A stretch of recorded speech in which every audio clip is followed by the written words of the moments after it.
By this point in the chapter, you have read and reviewed shelter euthanasia guides and training materials. So now, in this presentation, my goal is to provide you with additional insight that will help further guide you as you strive to optimize the process of euthanasia in the shelter. Euthanasia technicians, not veterinarians, perform the vast majority of euthanasia procedures in most shelters. The veterinarian's role, in fact, is usually removed from the day-to-day mechanics of performing euthanasia, but it is absolutely crucial in helping to establish and ensure humane procedures. Specifically, the veterinarian has a key role in establishing euthanasia protocols, in ensuring proper training, as well as ongoing support for the euthanasia team, and finally, in monitoring procedures. There's no substitute for going in and observing the process intimately on a regular basis to be sure that staff are able to follow the protocols and have what they need to succeed in providing the best possible death. As odd as it may sound, staff should take pride in doing a good job. Having animals undergo a difficult or stressful death is the last thing any organization wants to do. There is no shame in doing a good job at providing a pleasant death when these procedures are necessary. I want to bring your attention to a detailed checklist designed to review a shelter's euthanasia procedures. It's found in the Learn More tab on this page, and it literally goes through step by step all the different things that you would want to look at when you're assessing procedures surrounding euthanasia. It all starts with the environment, doesn't it? One of the biggest problems I see in shelters is that the euthanasia room is not a calm, quiet environment. There are constant interruptions that create both animal and human stress and distress, so it's very, very important for us as veterinarians to take a leadership role in creating the right environment. And the right environment is a dedicated room that's clean, orderly, well lit with proper equipment and sufficient space, where animals are not permitted to observe or hear the euthanasia of other animals or permitted to view the bodies of dead animals whenever possible, with few exceptions. And to assure a smooth, dignified, and safe operation, only the people directly involved in the process should be present during procedures. So again, it's just absolutely crucial to lead by example and make the euthanasia room a sacred place. It must be peaceful, it must be quiet, we must have that dignity, and we must have that respect. One of the most effective yet very simple things that we can do is to create effective signage and then hold staff accountable for ensuring again that this is a very sacred environment, and this is going not only to reduce the stress on the animals but on the staff as well. Another crucial aspect of the euthanasia process is always verifying the identification of animals with certainty. Always cross-reference the animal intake form. Pictures are an especially helpful tool to help ensure and verify ID. Neck bands or ID collars, if present, should also be checked.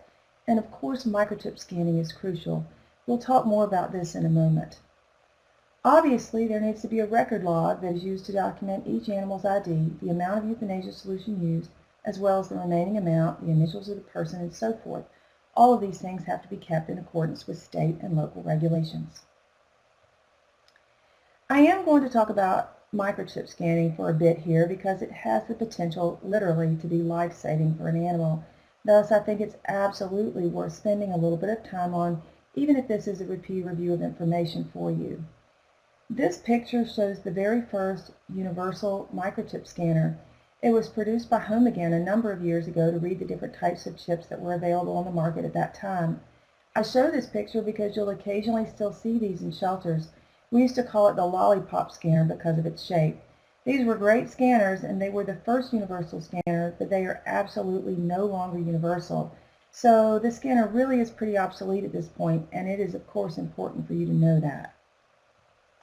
Today, probably the most common universal scanners that are able to read all chip frequencies that we see in the U.S. now are the new Home Again Global Scanner. It needs to say Global Scanner on it, New Home Again or Upgraded Home Again Scanner. And the IMAX Black Label Scanner, also sometimes referred to as the Rescue Scanner. Those are probably the most common ones that we see, and they do read the 125, 128, and 134 kilohertz chips. The 125 chip was the one that was originally introduced into the U.S. marketplace, and it is still the predominant chip that is used today, but other chips are out there, and it's really important to be sure that we are recognizing all of those. These are also universal scanners. I don't see these as often in shelters, but you absolutely might see them in use. I also want to say it's okay to use older scanners, but be very knowledgeable about the chips that are in your community and the scanners you're using. For example, I still see a lot of scanners using older Avid scanners. They're very popular because they're very, very good at reading chips, but only the 125 chips, those old Avid scanners, only the 125 chips. If you are scanning with a scanner that only picks up those chips because that's what you usually see, that's fine, but you will also need to scan with a universal scanner as well at least 2 checkpoints during the process. So the way that you scan is truly crucial for success. When using a universal scanner, you have to scan at a slow speed, no more than half a foot per second, because today's universal scanners have to cycle through all the different frequencies that they may have to detect. Also, it's very important to hold the scanner right up close to the skin, just over the hair coat. Hold it parallel and rock it very slightly as you scan, and that is going to increase the odds that it will actually interface with the chip and detect it. Scan over the dorsal shoulder blades. Obviously, that's the site of placement, so it's where we want to start. But then we do a serpentine down the entire dorsum and then turn a serpentine down each side because microchips can move, they can migrate, and we want to be sure that we afford every opportunity to find that chip. So here's that scanning pattern again, over the dorsal shoulder blades and then turn and go in a serpentine down the dorsum. And then on both sides, taking care to get to the point of the shoulder and the elbow because those are common areas for microchip migration. Be sure to go the entire depth of the thorax and all the way down to the hind end as well. It's important to recognize that there are a number of different things that can interfere with microchip scanning. For instance, it's almost impossible to get a good chip scan in a carrier. It really just cannot be done. There's going to be interference with your reading. Stainless steel will also interfere, whether that's in a cage or on a table. Even fluorescent lighting interferes. So we want to minimize interference to maximize the odds that we're going to find a chip. Always remove animals from carriers and cages before scanning. When scanning on a table, use a towel or a paper over the tabletop. Big dogs are actually harder to scan, meaning it may be more difficult to detect the chip in big dogs. Even collars, especially on these large dogs, can be problematic. So removing the collar before scanning is also always a good idea. A top reason for scanner failure is weak batteries.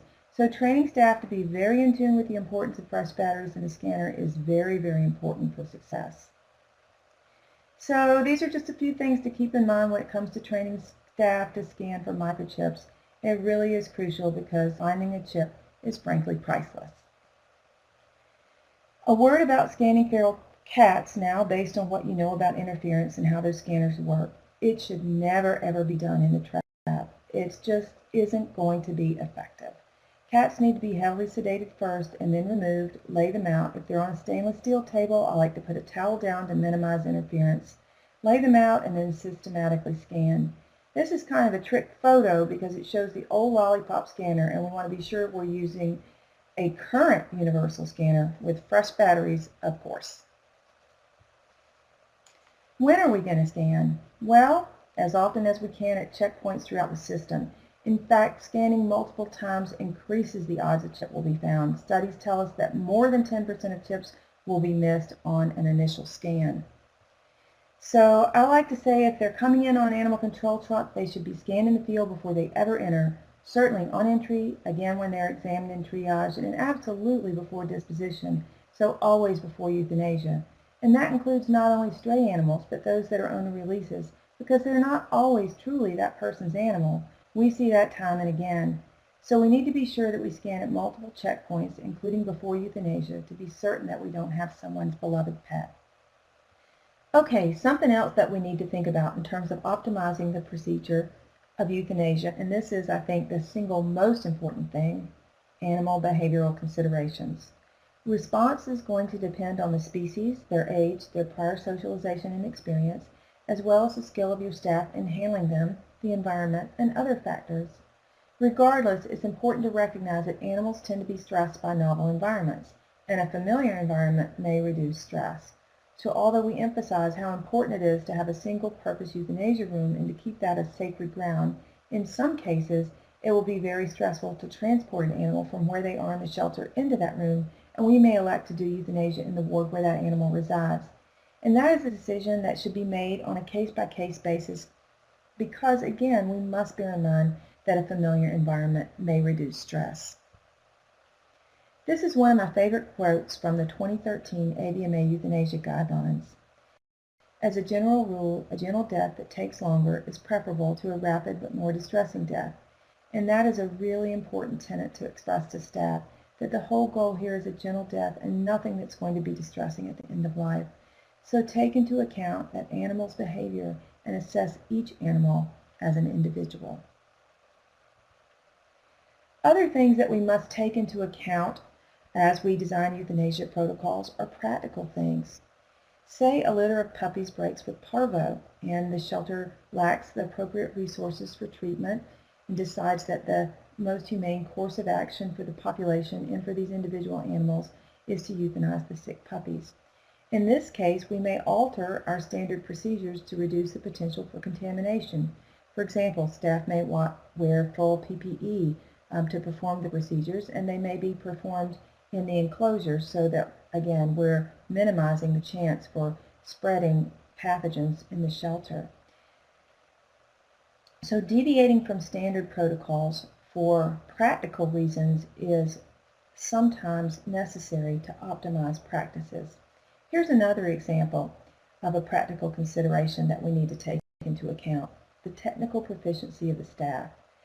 For example, maybe some of the euthanasia technicians are really excellent at hitting veins on dogs, but maybe some of the techs don't have that same level of skill, and they're more adept at giving IM injections followed by IC injections. So in some instances, depending on the technician, it may be best case scenario to heavily sedate and anesthetize an animal and then follow that once they lose consciousness with an IC stick. The euthanasia protocol should provide for both of those options. If the technician isn't proficient at IV administration, it may be that after the animal is heavily sedated, he or she can practice IV injection and enhance their skills so that later they'll be able to proficiently hit veins on tractable animals, and that should be a part of the protocol as well. For the technical proficiency of staff is a practical consideration when designing a protocol. Also, the physical layout of the shelter is another example of a practical consideration. For instance, we've seen situations where cats are put in transport carriers and walk through a kennel of barking dogs to the euthanasia room. I really think we have to rethink this. Can we rework the layout of the shelter, or do we need to create a separate euthanasia area for cats where they don't have that stress associated with being carried through the kennel? A good protocol will take the shelter's physical plan into account. So, from the ASB guidelines, you know that the most humane methods for euthanasia of shelter animals are IV or IP injection of sodium pentobarbital. Furthermore, sodium pentobarbital should not be injected by any non-vascular route other than the intraperitoneal route. In other words, not sub-Q, not IM, not intrathoracic, not intrapulmonary or intrahepatic or intrarenal. The intracardiac injections also are not acceptable unless it has been reliably verified that the animal is unconscious. So very, very important key points to take home here.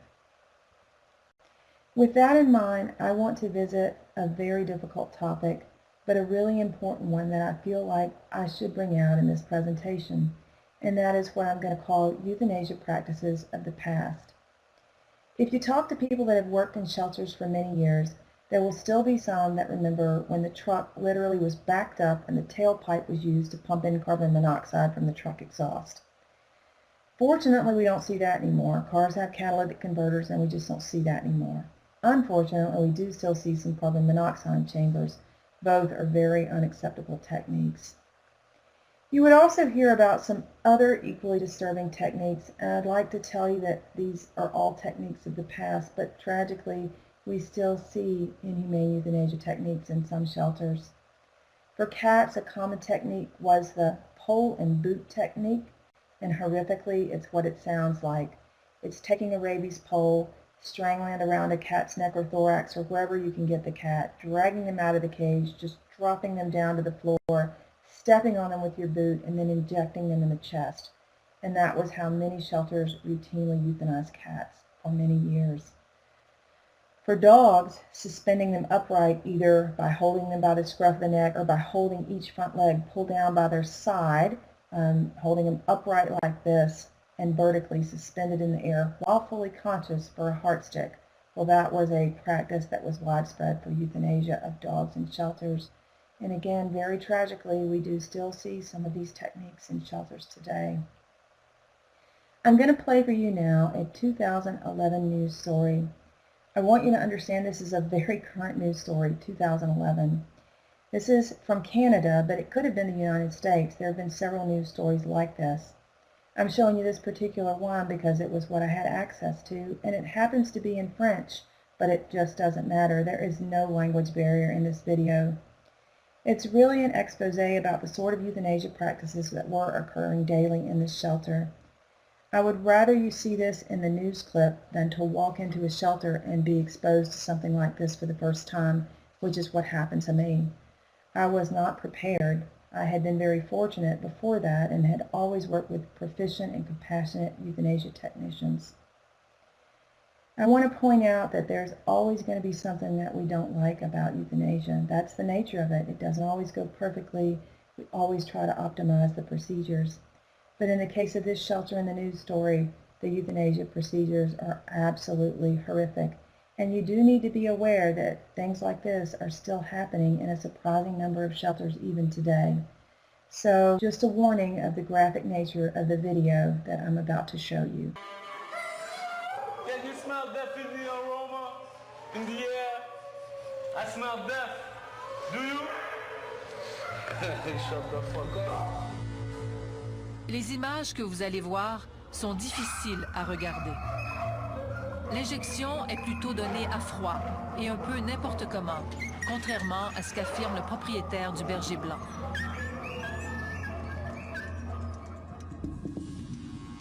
Des chiens qui reçoivent des injections à répétition. Ce vieux chien a mis 20 minutes avant de mourir.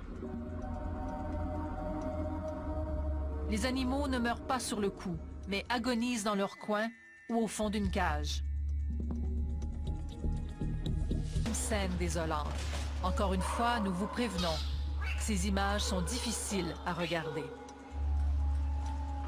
Ces deux chats, après l'injection du barbiturique, réussissent à s'enfuir de leur cage. Le chat gris rampe sur le plancher, les pattes arrière paralysées.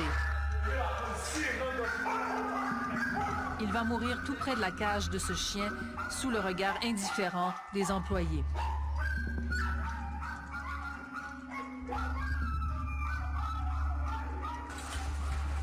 Ces chatons à qui on vient d'administrer l'injection fatale se tordent de douleur. Ils meurent accrochés au barreau de leur cage.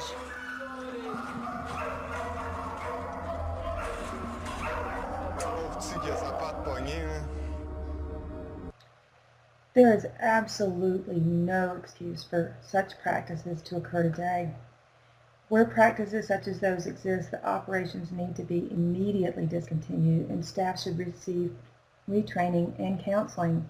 Many may have been taught it was okay to do that. Others may have totally detached and be callous and uncaring. Regardless, today's guidelines call for something entirely different. Each individual animal must be treated with respect. The least amount of physical restraint necessary must be used. Pre-euthanasia drugs should be administered to animals that are very aggressive or severely distressed or too frightened to be safely handled. They're not indicated for every animal, but in some instances they will smooth out the procedure.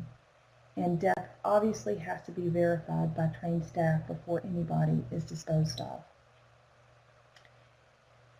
So I want to transition now and talk briefly about pre-euthanasia drugs. The most common one used in shelters is what is often called premix. Occasionally we'll see tilazol, but it's not very cost effective. In fact, it's quite expensive, so we often see it's used reserved for chemical capture. It's used in blowpipes and so forth because of the very, very small volume needed for sedation. It makes it ideally suited to that. We will sometimes see TKX, which is a combination of tilazol, but reconstituted with ketamine and xylazine, used as a pre-euthanasia injectable agent as well. It's more cost-effective than tilazol alone. I'll tell you a little bit more about premix. That's the name that has been given to a combination of xylazine and ketamine. It's made by adding 2 cc's of xylazine, the standard large animal concentration, which is 100 mg per ml, to a 10 ml bottle of ketamine at the standard 100 mg per ml concentration that ketamine comes in. And then it is typically dosed at a half a ml per 10 pounds of body weight. It's usually given IM, but it can be quite effective and sometimes technically easier and less stressful to give to the animal sub-Q. This is by far the most widely used injectable pre-euthanasia cocktail in shelters because it is cost-effective, and when the xylazine is added to the ketamine, it lowers the abuse potential. We don't like to use xylazine as a sole agent because it is an emetic and it's actually used to induce vomiting sometimes, and we don't want to do that. Plus, it doesn't provide reliable sedation when used as a sole agent. It's important to note that premix can also cause vomiting, but thankfully not as frequently as xylazine alone. In my experience, I prefer to add a little bit of ace-promethazine to this cocktail. I add a half a ml of ace of the standard 10 mg per ml concentration. I feel that it smooths out the sedation, and although I don't have the data to back this up, I think it decreases the frequency of vomiting that occurs with this cocktail. Some shelters routinely fast animals prior to euthanasia as a measure to decrease the incidence of vomiting if they are using injectable premix. Not a real prolonged fast, but for a few hours to decrease the odds that an animal will vomit. Also, I always consider sub-Q administration in those animals that may deal better with it than an IM injection because of their disposition and tolerance for handling. This is because a sub-Q injection is often much less painful and easier to administer with less restraint in my experience. Also, the dose of premix can be doubled for dogs if desired. That would be a ml per 10 pounds.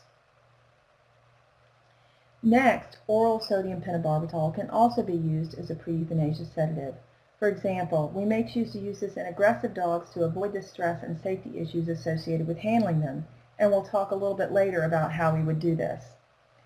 I have question marks next to the oral dosage here because we really don't know a lot about the oral dosage of pentobarbital, but one study by Ramsey in 1998 did compare different regimens of oral administration of medication to induce sedation in dogs prior to euthanasia and found oral sodium pentobarbital was the most effective of the combinations that they evaluated.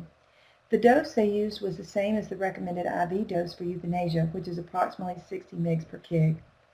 Recognizing that the effect of this drug is dose-dependent and that the oral route will require time for absorption, more is probably better, but of course it can be difficult to administer it orally because sodium pentobarbital is extremely bitter tasting. In this study, the authors reported that the onset of action was 30 to 90 minutes to produce lateral recumbency with some variable effects. Some of the animals did experience excitement prior to sedation. The dose they used could be lethal, but most would probably recover, so the idea is to get this oral sodium pentobarbital in them. Again, more is better, but we can't always get them to take more, so we get in them what we can with the goal of achieving sedation, lateral recumbency as humanely as possible, so that then we can inject additional medications to achieve loss of consciousness in euthanasia. Again, we would use this in an aggressive animal where the stress and safety issues of using an injectable pre-euthanasia drug would likely make this a gentler, safer, and more humane option. So according to the ASV guidelines, an assessment has to be made of every animal's size, weight, and temperament so that we choose the appropriate drug dose, the appropriate needle and syringe size, as well as the restraint method that we would use. This is very important because some shelters have policies that every animal is going to be euthanized according to a standard procedure. X, Y, and Z will be done to each and every one. This sort of cookbook protocol does not take into account that the animals are individuals, and best practices must take this into account. Here's an example. Some shelters require that every dog be muzzled before injection. Well, we all know that we can take a perfectly happy-go-lucky dog, put a muzzle on him, and instantly make him into a very, very stressed dog. Unless a dog has been deliberately trained and desensitized to a muzzle, putting a muzzle on him will usually induce stress. Where it's needed for staff safety, by all means we should use one, but as a standard practice we're doing a lot of harm to dogs that otherwise would be tractable and could just eat treats, be soothed, and have a much smoother loss of consciousness. So, dosage of sodium pentobarbital for euthanasia. It's important to note that most, although not all, products for euthanasia that contain sodium pentobarbital are 390 mg per ml concentration. So if you have a product that's that standard 390 mg per ml concentration, we can use the dose by weight of 1 ml per 10 pounds body weight. The IC dose is the same. The intraperitoneal dose requires a minimum of a triple dose or at least 3 mils per 10 pounds, which we'll talk more about later. Here are some of the common products for euthanasia. All of these contain 390 milligram per mil of sodium pentobarbital, but again, remember that not all products do. Fatal Plus, that's pure unadulterated sodium pentobarbital, commonly called blue juice because of the blue coloring that's added to the liquid. It's important to note that Fatal Plus is also supplied as a powder, as you see here, which can be very useful when oral dosing for pre-euthanasia sedation is desirable. Again, we'll talk more about that later. Euthanasia D is another very commonly used euthanasia solution. It's pink in color, so often called pink juice. A word of caution about leaving this product drawn up in syringes. It's very similar in color to common vaccines, and accidental administration has been reported when it was mistaken for such. No euthanasia solution should be stored in a syringe, but be sure to take extra precautions to ensure staff does not confuse a syringe containing a light pink solution. Euthanasia D contains sodium pentobarbital plus phenytoin, which takes it from a Schedule II to a Schedule III substance, which is nice for record keeping and very important in some states, depending on the regulations surrounding the schedule of drugs that shelters can obtain. According to the AVMA guidelines, phenytoin-containing solutions can be used interchangeably with pure solutions of sodium pentobarbital. Phenytoin has the potential to cause cardiotoxicity. However, the effects of the sodium pentobarbital will produce anesthesia before this could occur. The use of phenytoin-containing euthanasia solutions for IP injection has historically been called into question, which is why you will note that the ASV guidelines state that when euthanizing dogs and cats in a shelter, IP injections of a pure sodium pentobarbital solution free of additional drugs or additives should be used.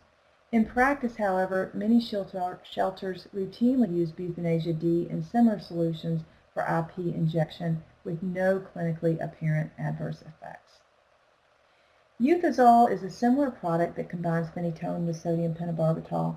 Note that these are labeled for dogs only. Of course, we use them in cats and other species as well. It doesn't mean they're not effective or indicated. It's just that these products are only labeled for dogs. As you know, the American Humane Operational Guide, Euthanasia by Injection, is required reading for this chapter. The author of that document is Doug Fakema. He is the most noted euthanasia trainer in the United States. He's not a veterinarian, though he's often been mistaken for one over the years.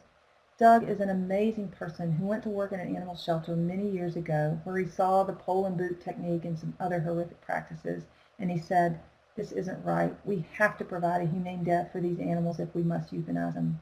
So he became a euthanasia trainer, and working through American Humane, he developed key resources and traveled across the country to provide hands-on euthanasia seminars for shelters to help guide humane euthanasia practices.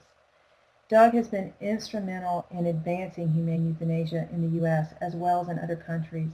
I have been fortunate enough to attend a few of his seminars over the years, and I have recommended the American Humane Guide as an excellent resource.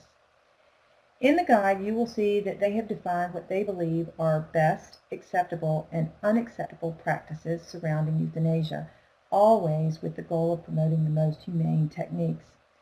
It is important to look at this document because many other humane euthanasia guidelines have used it as a model. In fact, this document is even referenced in current veterinary textbooks. I also think it's very, very important to always critically review it. That could be said for many documents. Always critically review this and other documents you read. You may find that you do not agree with everything you read. Some of the information in this particular document has been passed down from edition to edition for years, and the original source of the information is not apparent.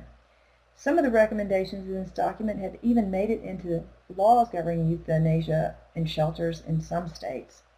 So I think it's important for you to read this and recognize it as the source of some of those things that you will see and hear that may even appear in your state laws.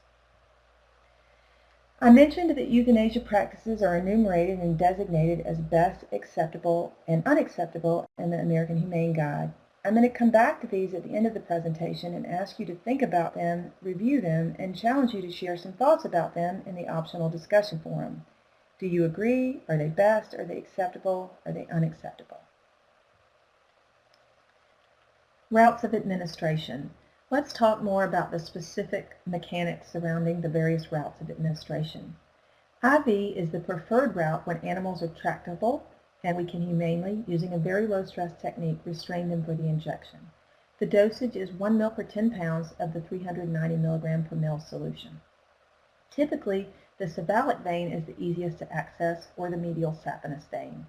The lateral saphenous or the jugular can also be used, but may be more technically challenging to access. That being said, as long as we can use a low-stress technique to restrain that animal for the injection, any of these would be appropriate. IV injection is most commonly used in tractable dogs. If we have a friendly dog, we would bring him in, let him sit or stand on a non-slip surface, maybe a nice towel down on the floor. He's very comfortable. We may be feeding him treats, we're talking to him, petting him. If possible, we'll shave a little hair over the top of the vein just to make it more likely that we give a very, very good, smooth injection. And if the clippers are too stressful, well, we won't do that. I like to use warm water rather than alcohol on the skin because the smell of the alcohol can be alarming for many animals. And good lighting is very important. And we can perform this and very rapidly induce unconsciousness and death in these animals in a very peaceful manner. If someone has the exquisite technical skills to perform this type of IV injection in a low-stress manner in the young, very stressed, and sometimes difficult to restrain cats that we typically see in shelters, that would be great. But very often we have difficulty even drawing a couple of drops of blood from some of these kitties, so to reliably administer IV injections in a low-stress manner to these cats often proves very difficult. Instead, we may choose to give an intraperitoneal injection, which can be done with far less restraint, which we'll talk more about later. So pre-euthanasia sedation is not something that's routinely done for every animal. Instead, for tractable animals, typically most adult dogs, we inject directly into the vein, no catheter, and with good animal handling and technical proficiency, we can expect to achieve a peaceful and rapid loss of consciousness and then respiratory followed by cardiac arrest. Intracardiac injection is a technique that we might use, for example, in a dog that we couldn't get the vein on. Perhaps the dog was a little too fractious or stress restrained, so we decided it would be best to use a pre-euthanasia agent first. Once the animal is unconscious, we can give an IC injection. You could also give an IV injection, but an IC injection is also very commonly performed. It's the same dose as the IV injection. Always verify that they're unconscious in the same way that you would verify an animal was under a surgical plane of general anesthesia. You could use a toe pinch, for example. Typical needle sizes for IC injection: for a large dog, that would be an 18-gauge 1.5-inch needle. For a medium-sized dog, a 1-inch 20-gauge needle. And for a cat, a 3/4-inch 22-gauge needle. In dogs, we perform intracardiac injection on the left or right side, though I will say the standard is right lateral recumbency with injection into the left side because the left ventricle is the largest chamber, but you can do it from either side. Using the elbow as a general landmark, we just palpate for the apex beat, feel the heartbeat where it feels the strongest, that's where you'll inject, just perpendicular, straight in. Insert the needle, again using the appropriate length and gauge according to the size of the animal, and bury it to the hub. Then aspirate, and the syringe should absolutely fill with blood, not just a flash as though you're in the myocardium or maybe in the lung. It should be a strong fill of blood indicating that you're in the chamber. Then you can inject rapidly and leave the needle and syringe in place to verify death. For cats, intracardiac injection can be performed exactly as it is in dogs, using the elbow as a general landmark, feeling for the heartbeat, inserting the needle, aspirating, and then injecting. But in some cases, technicians will find that it's more difficult to palpate the cat's heart and to reliably inject into the heart with the cat in lateral recumbency. Something that can help is to position the cat in dorsal recumbency instead of lateral recumbency. As before, you should use the elbow as a general landmark. With the elbows very loosely relaxed in a natural position, you align with the elbows, and that will be your injection location. It sounds a little difficult to inject right through the sternobrae, but it's technically very easy. As always, IC injections must only be performed on unconscious, anesthetized animals. Here is another view, again to show the location for an IC injection in a dorsally recumbent cat. Do you inject and bury it to the hub. You will aspirate and inject the solution, and then, as always, verify death. For intraperitoneal injection, the dose is much higher. At a minimum, it's 3 times the IV dose, so 3 mL per 10 pounds of a sodium pentobarbital solution that contains 390 milligrams per ml of sodium pentobarbital. More is better, at least that's my clinical experience.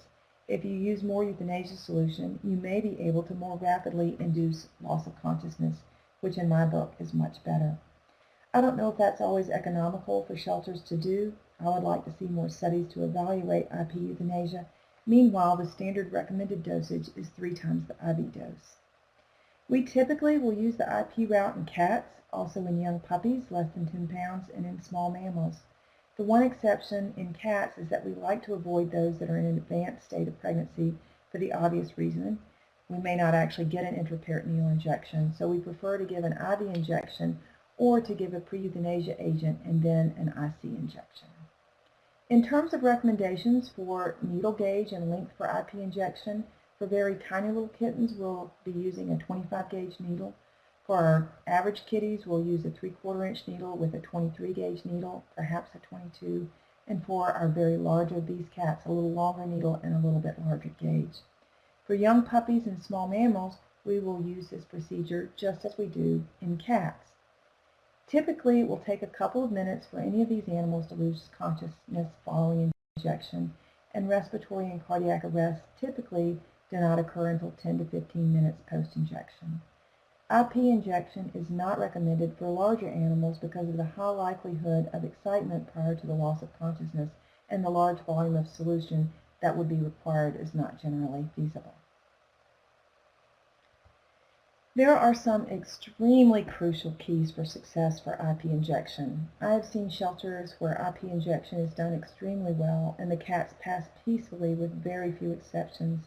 And I've also seen IP injections given like they were in that horrific video that we watched, where the cats experienced a lot of very dramatic excitement, and it was just a horrific way to end the lives of these animals. Low stress handling is crucial. We have to keep the cats calm before, during, and after the injection. A quiet, dark environment is extremely helpful. Trying to avoid injection into the spleen or other organs that can induce additional pain and excitement is recommended, although I'm not sure that we know the very best ways to do that. It's been recommended that when we inject, we do so in the right lower quadrant to try to avoid the spleen or on the ventral midline. Aspirate to confirm negative pressure and to ensure that we haven't inadvertently gotten into the spleen or the bladder or something, and then we inject. Again, probably more is better. A higher dosage of sodium pentobarbital may induce a more rapid loss of consciousness. Some advocate for warming the solution to make it more comfortable for the animal. In the one study that has evaluated the use of intraperitoneal injection for euthanasia, they utilized a lidocaine-containing pentobarbital solution in that study. And we'll talk more about that study in a little bit. In terms of landmarks for making the intraperitoneal injection, I always say the midline at the level of the knee, or you could go to the right of the midline, but that is a nice rule of thumb for visually looking at and knowing the area to inject. Handling is everything when you give an intraperitoneal injection. In contrast to how the training video you watched showed cats being laid down in lateral recumbency, I feel that it's much less stressful to very lightly restrain the cats, allow them to stand, lift them off their front legs by gently placing a hand under their chest, and then giving the injection. This little video demonstrates that in a stuffed cat. So a little gentle petting and soothing, the hand is used to elevate the abdomen, and we, at the level of the knee, put that syringe in. Ideally, we would aspirate to get negative pressure and then inject that solution very rapidly, just as you see here, and then the cat is soothed afterwards.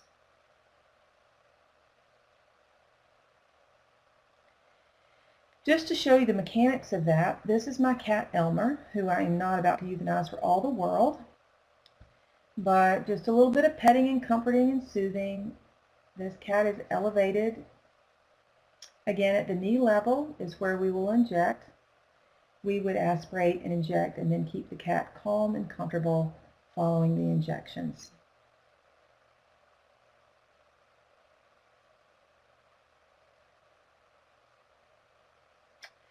Another method would be to use extension tubing, and the tubing can be washed and reused.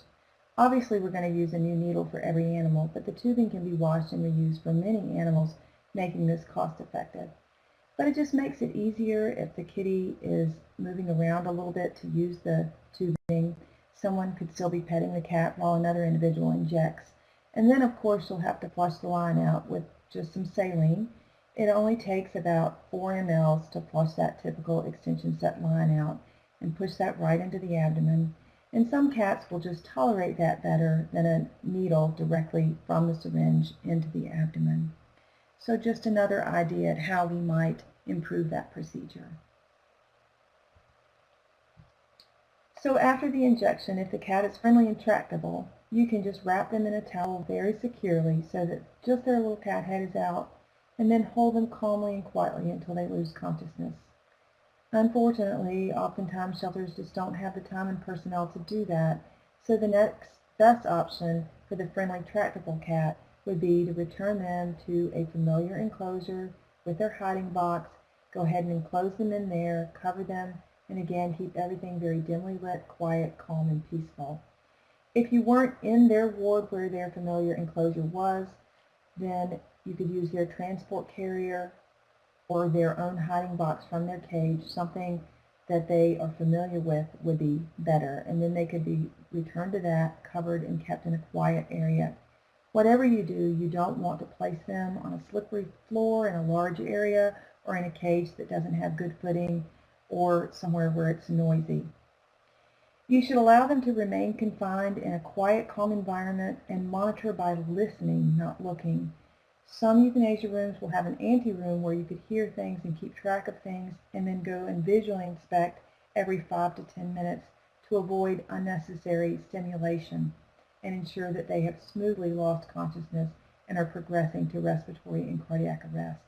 The goal is always to avoid excitement and to promote a smooth loss of consciousness during which the cat experiences minimal excitement or distress.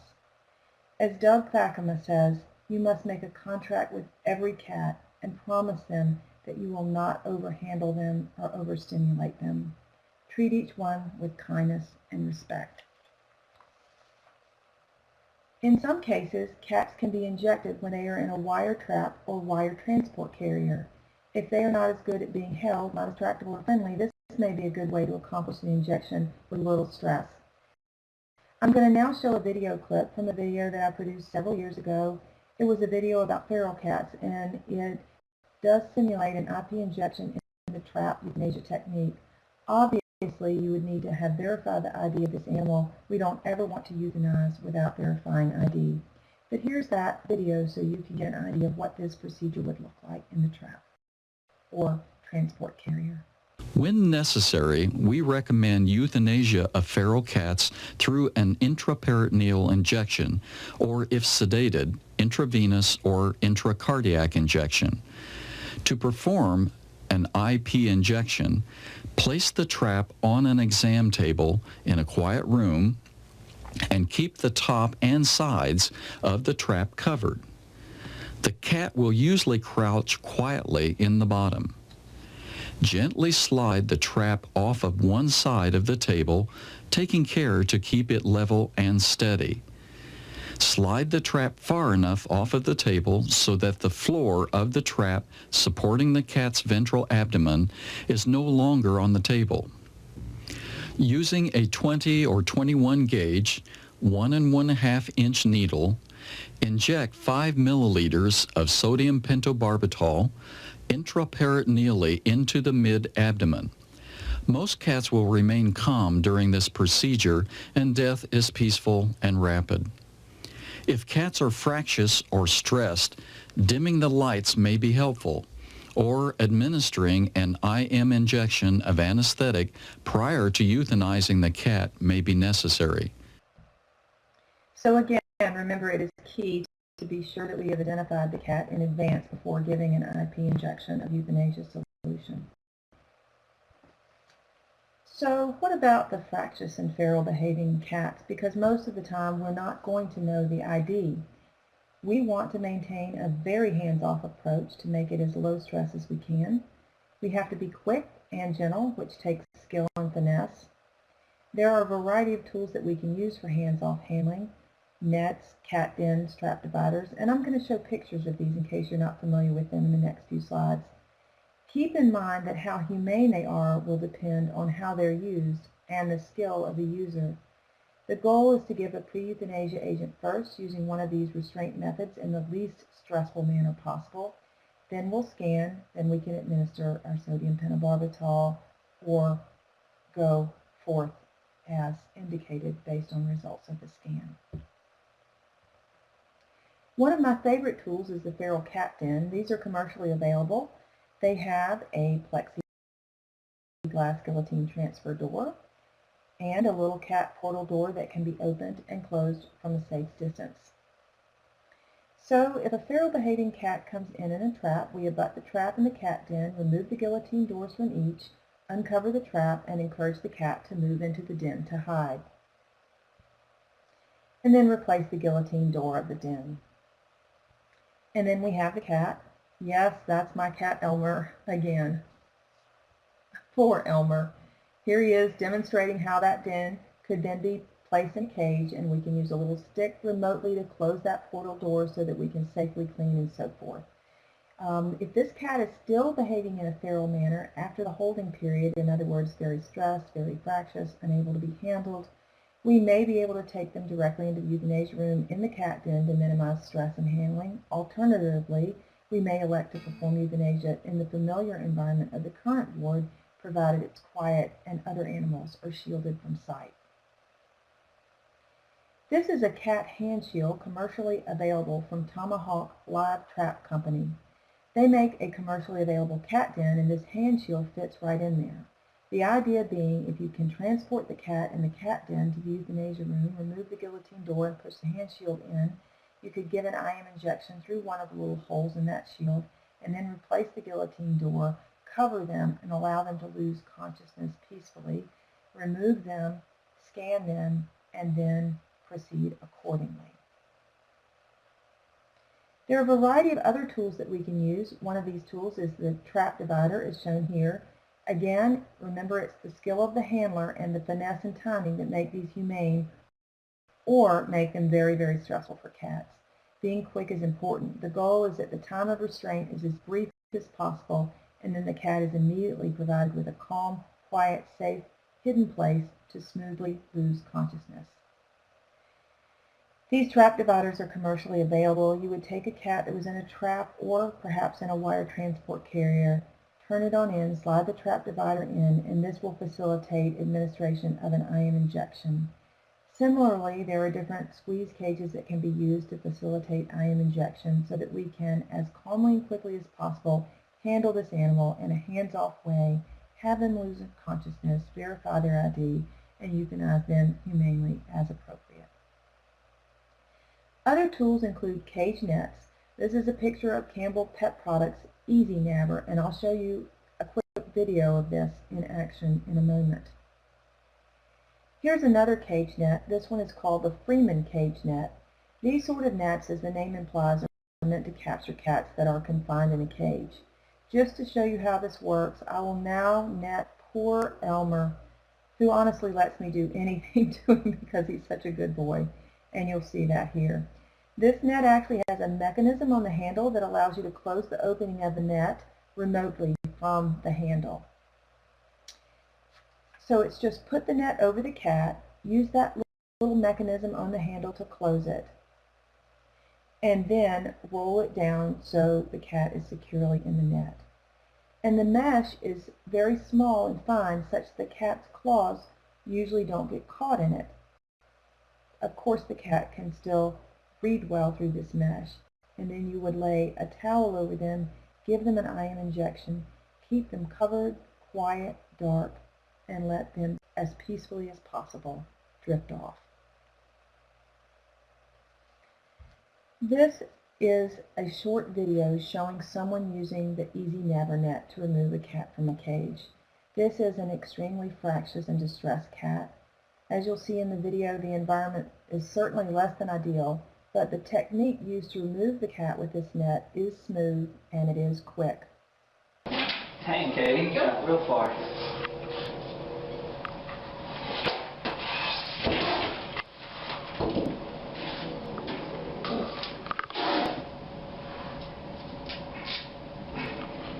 That was a Velcro strap that was being used to secure the net.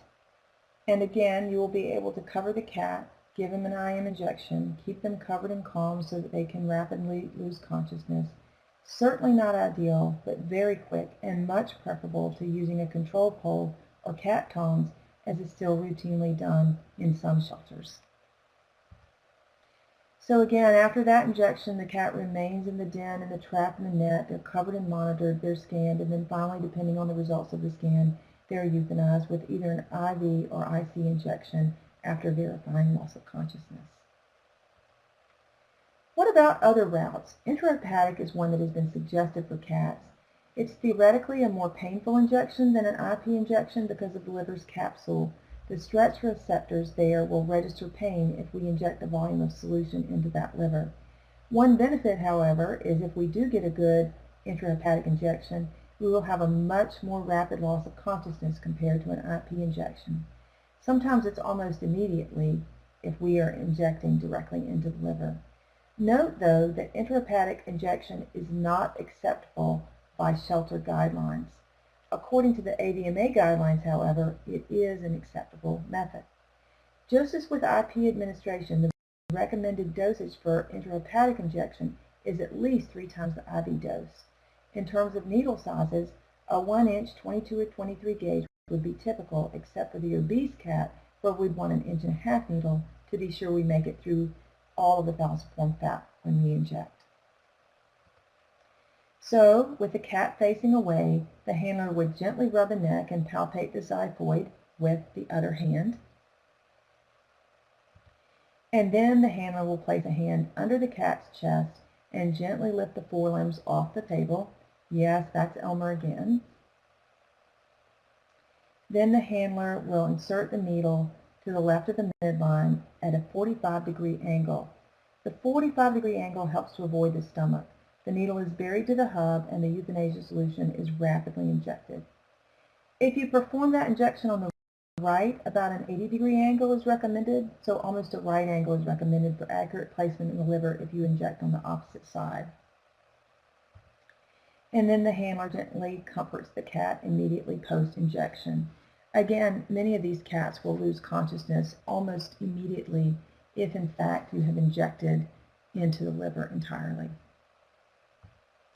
This radiograph can help you visualize those angles of injection. So if you're injecting on the right, almost a 90-degree, so almost a right angle, they say an 80-degree angle is good to inject into the liver on the right.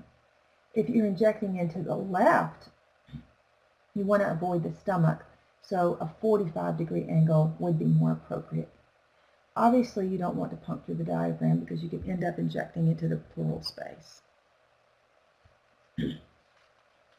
There is one study in the literature by Greer and Schaefer that evaluated IP versus intrahepatic administration of a euthanasia agent in shelter cats. This study looked at 181 cats, and they divided the cats into 2 groups, those that were injected via IP route and those that were injected via intrahepatic or IH route. And within each group, they performed some injections on the right and some on the left to compare them. They used in all cases a 1-inch needle, and they used not 3 but 4 times the IV dose. And they used a pentobarbital lidocaine combination solution in this study. They practiced minimal restraint during injection, and they evaluated whether or not they felt the cat experienced pain on injection, as defined by whether or not the cat whipped their head around and vocalized at the time of injection. They saw pain on injection, again expressed by the cat turning their head and vocalizing, in 3 of 77 of the IP injections and in 8 of the 85 intrahepatic injections.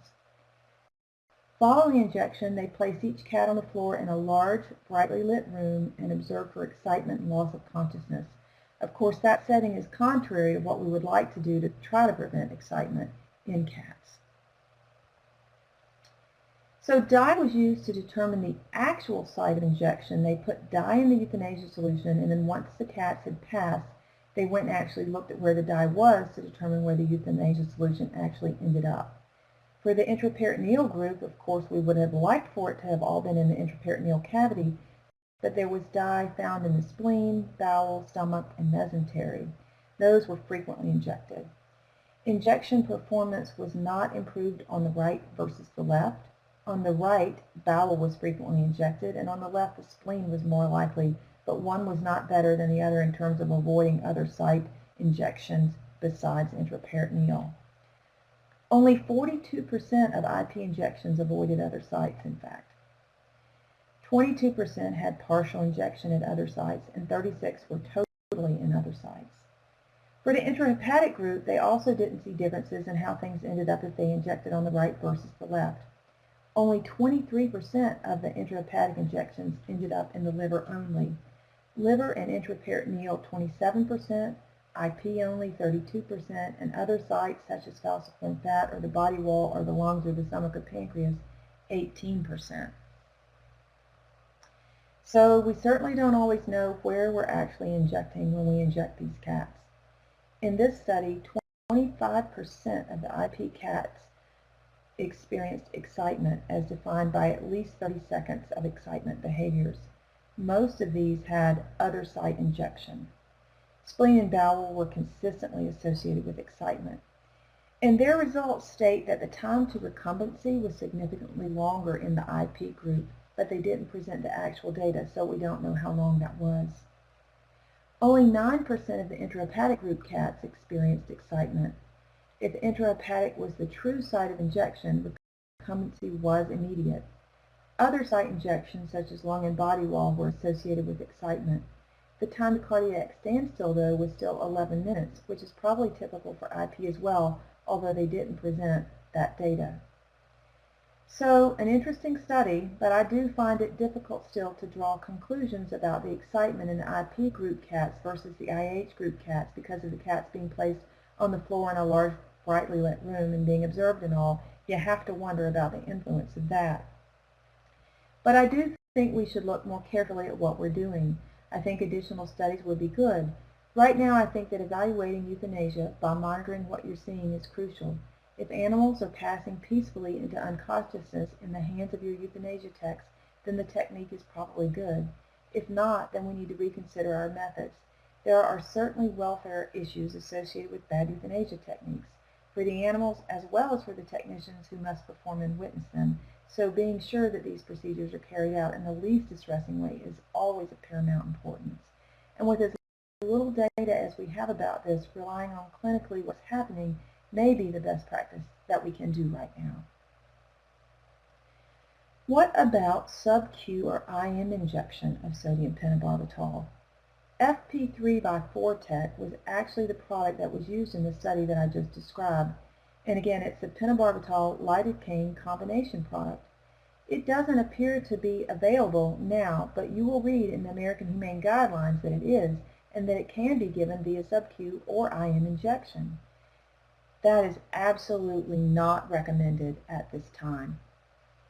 The American Humane Guidelines actually contradict themselves because they also state that administering sodium pentobarbital by sub-Q or IM is an unacceptable practice, but then later discuss using FP3 in this manner. So this is again one of those myths of euthanasia that sometimes gets reported in important guidelines. Please do recognize that this is not recommended. In fact, sodium pentobarbital may be extremely irritating when injected by these routes. It can be absorbed and be effective, but with the information we currently have, it is not recommended. As we finish up this presentation, we'll talk about a few specific instances that people often ask about. Well, what's the best way when you have this or that? So let's start with large aggressive dogs. To me, the very best tool that we can have for managing them is a restraint gate. And this is just a gate that's built into the euthanasia room. This would be for a dog that you're comfortable walking out of the run, but that you don't want to restrain because they do become aggressive upon handling. The dog can be walked into the euthanasia room. The gate swings out from the wall, and you just walk the dog in there. and then the leash is brought around to the other side, and then you push the gate back. And the dog is restrained. You perform a quick injection. The gate can swing out so that the dog can then relax and the staff is safely on the other side of it. After that pre-euthanasia agent takes effect, then we're able to proceed with the euthanasia process. A blowpipe is another wonderful tool for aggressive dogs, particularly for those that are dangerous to handle outside of their runs. This would be a way to remotely deliver tilazol, for example, as a pre-euthanasia drug, and then when that animal is heavily sedated, recumbent, we're able to work with them further from there. So low stress, hands off, and safe for the staff as well. Another method that can be useful for an aggressive dog is to use Fatal Plus powder. This sodium pentobarbital powder can be measured out and put in gel caps, which are then hidden in food. You can also put the powder or the solution directly in meatballs, but it can be difficult to disguise and many are going to refuse to eat it. Alternative, you can put euthanasia solution in a syringe and deliver it orally using a syringe pole. If the dog is offensively grimacing at you, you can just squirt it in their mouth. If you have a dog like this that you know that you're going to have to euthanize after a holding period, you might try tossing him a tasty, untainted meatball every day. And as he becomes entrained to eating a few meatballs every day, he won't be suspicious when you toss him a few with Fatal Plus powder gel caps in it, and hopefully he'll just gobble them down. So these are a few things you can try to improve the process. Other special circumstances include instances where we have a mother and her puppies or kittens. This is an exception to the don't euthanize animals in the presence of others rule. A mother will be distraught to be led away from her litter, so we typically will allow the mom to stay with her litter, euthanize her first, begin an intravenous injection whenever possible, and give the puppies or kittens, small neonates or pediatrics, IP injections, and then lay them all together with their mom in a quiet, calm environment for a smooth loss of consciousness. As I mentioned previously, for cats that are in an advanced state of pregnancy, we like to avoid an IP injection. Instead, an IV injection could be used, or an IC injection following a pre-euthanasia drug. It's been purported in training materials, however, that we must always give these cats an IV injection and never an IC injection, because otherwise the fetuses will suffer and die of anoxia rather than being euthanized due to the lack of circulation of the euthanasia solution if given by the IC route. This is absolutely a myth. You might hear it, though, in shelters because it's been very, very widespread. We know that the onset of sentience follows birth. Pain is a conscious event. You have to take a breath before you are conscious, before you can experience pain. So the fetuses will not experience discomfort if they are not somehow injected with euthanasia solution or otherwise fail to have adequate concentrations circulated to them. There's actually an article in the Learn More tab about the onset of sentience if you'd like to take a closer look at that. If we have animals come in that have circulatory compromise and we're aware of that, as a general rule of thumb, increasing the dose of euthanasia solution and giving it IV can be very helpful. If we have animals coming in that have been seizure patients that we happen to know are on phenobarbital, we can anticipate that they potentially may need a higher dose of sodium pentobarbital because of upregulation of liver enzymes, so keep that in mind. And then finally, owners may present their animals to the shelter at the end of life. Going to a veterinarian for private euthanasia is very expensive, and some owners are simply not able to do that. So some shelters perform witness euthanasia as a service to the public.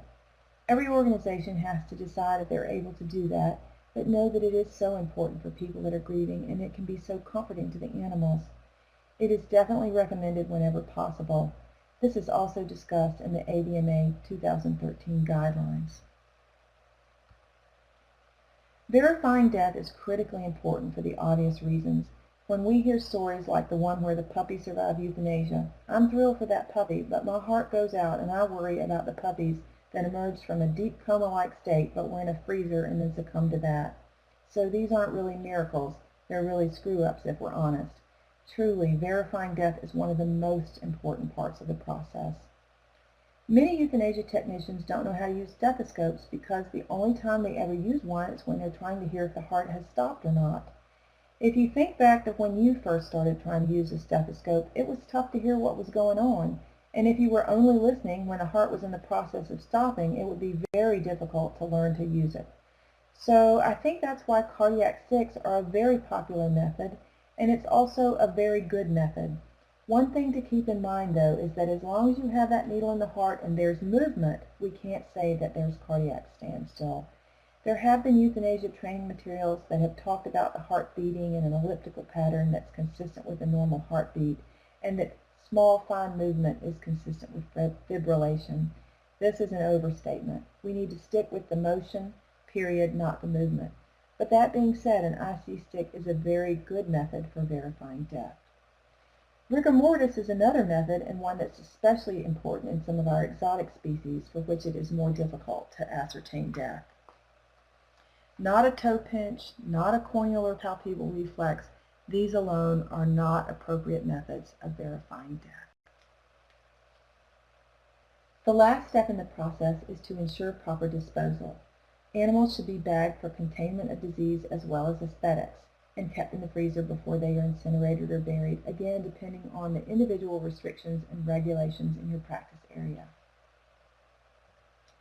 So it's time now to ask you to review the recommended practices, best acceptable and unacceptable, purported by American Humane. So here's that list of best practices, and I'll ask you to critically review this and say, do you like it? Do you not like it? And post about it in the optional discussion board. Okay, I'm going to start. Obviously there are things that I love about this list, but I'm going to look at the first one here and give some critical review. IV injection on dogs, puppies, very calm cats, and pregnant cats. Pregnant cats. I don't disagree that it would be very nice to use an IV injection on a pregnant cat, but the reason this has been written in this way is because of that euthanasia myth that they must have IV injection in order to prevent the kittens from suffering in utero. That's a myth, so other options are certainly available and may be more appropriate depending on the cat's demeanor and the technical skills of staff handling the cat. So look through these with a critical eye and let's get some discussion going. And don't forget the list of acceptable practices as well. And, of course, the list of unacceptable practices too. Let us know what you think of all of these. As we end this session, I just want to emphasize again dignity, respect, kindness for the animals and for one another, and for those that have this incredibly difficult task to perform.